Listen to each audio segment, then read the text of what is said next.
This is Matt with MS Partners LLC, and I'm the land guy. If you've ever tried to list vacant land and couldn't get a realtor interested, it's not personal. There are real reasons why most agents won't list land. Vacant land usually takes much longer to sell than houses.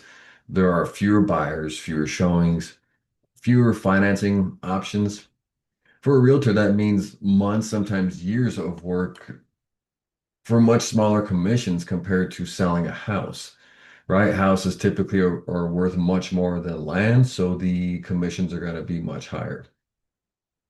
And unlike houses, vacant land doesn't have it doesn't have clean, reliable comps.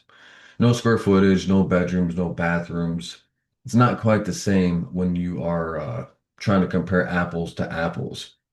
Pricing land, it requires understanding zoning, access, utilities, flood zones, county restrictions, and many agents simply aren't trained in that.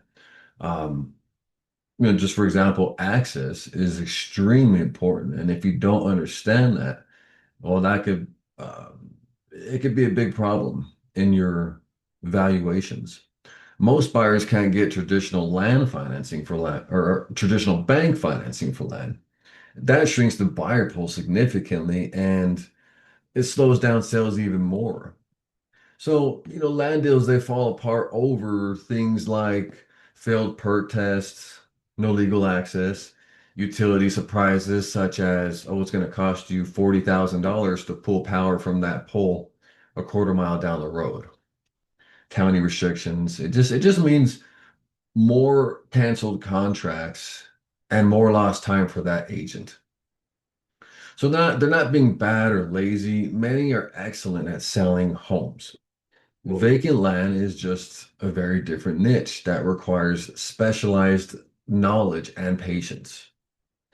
And for landowners, this is why many vacant properties sit listed for months with no real activity.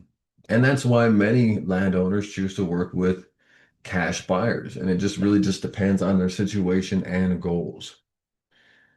So really the key is understanding your property, your timeline, your options before you decide what you're going to do. So I hope this helped. If you did find this content useful, please like and subscribe. But as always, surf more and live well, my friends. See you next time.